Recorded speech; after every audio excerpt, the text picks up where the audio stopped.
Good morning, this is Mike. I just wanted to do a quick little video kind of with an explanation on how we pull our eggs for eBay sales. I did a little chart here. This is not my chart. Mine, if I put it up, it wouldn't make any sense at all. There's all kinds of names and circles and X's and O's. It just wouldn't make no sense. So, but this is just a kind of a mock-up of how it works. These numbers are not the same, like number 45, there's no 45 egg up there. So, but this is just kind of a mock-up. But this is how we do it. Every week we set our eggs.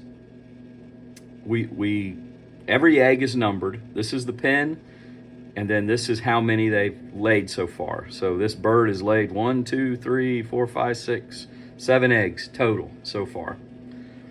So when we pop them in the incubator, after 5, 6 days, 7 days, you can really tell perfectly what's fertile.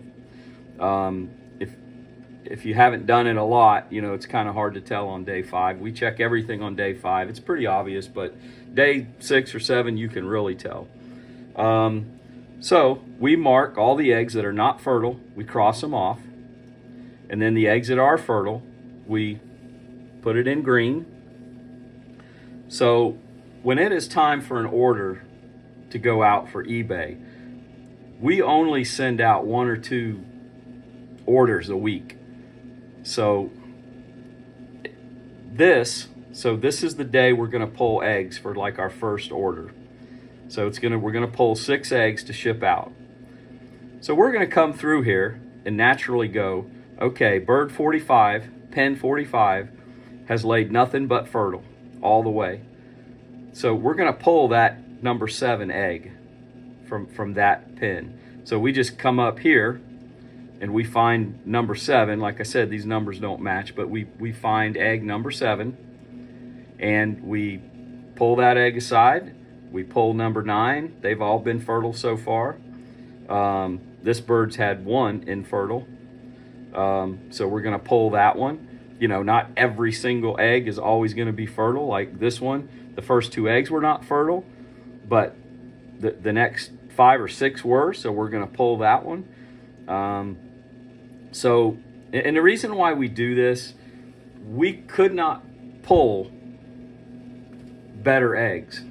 There's nothing random about when we pull our eggs for eBay.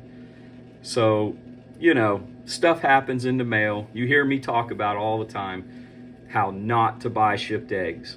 I live in Florida. It's 100 degrees outside. We ship priority. It takes 1 to 4 days, who knows, even longer. So, shipped eggs is a gamble. But when somebody calls and says, hey, my fertility was horrible, my hatch was horrible, I'll feel bad, but there's nothing I can do. Number one, there's no way I'm sending any more eggs. Those were the best eggs that I had that week. That was the best that I could do. I'm not grabbing, crap eggs out of there. It's the best that I've got. And that does not affect me. It doesn't hurt my hatch rate. You've heard me say, my hatch rate runs about 75% and then 75% fertile of that. By doing that, and I even sat down and did the numbers on that, it doesn't affect it. It may drop my fertility rate just a hair, but it's overall, it's not affecting me. And I don't do this chart for eBay, just for eBay.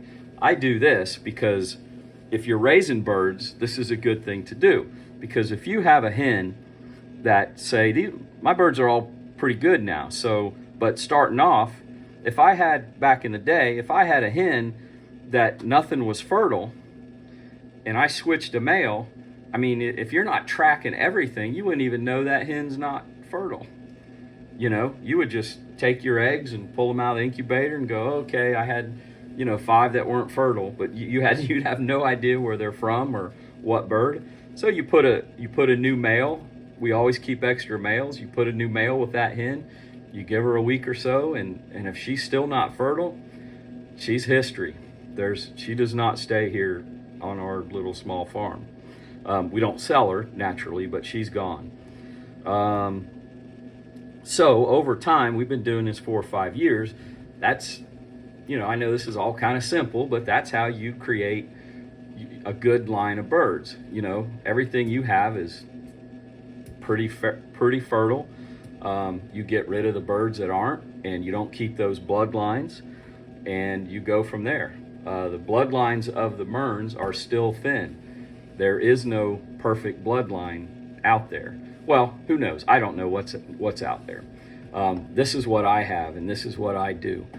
And that's how I try to increase it. But this just lets me at least try to send out the absolute best I can. And I've tried to explain this a few times on the phone, and it's really hard to kind of explain. So I thought I'd just make a little paper and do it like that. So when we go to pull that egg, so if we're pulling, the number 6 egg from the number 13 bird, we gather these eggs, each row on the egg turner. So this last row of eggs are the ones we pulled today. So the next row up will be from the day before. When you have a bird that is laying good like this, that egg is going to be in that first or second row. So we can pull it that morning or that evening before, typically. So the egg's not going to be more than a day old, or less. Or I'm sorry, 2 days old, because you're going to get an egg just about every other day. Or if you have a bird that if you're only getting an egg every 2 eggs a week or something, it kind of shows up on the chart.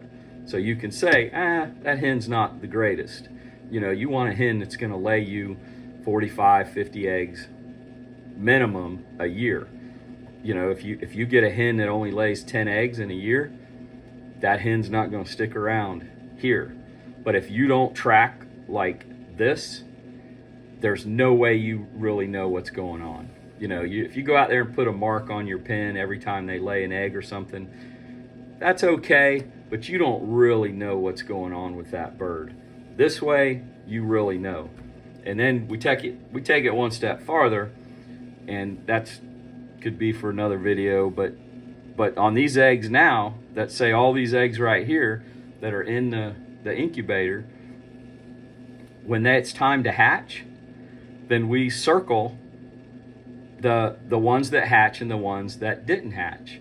Because every once in a while, you will get a bird that a lot of her eggs are fertile, but some of the chicks don't hatch. So you want to know that too. That way you can keep, track of everything.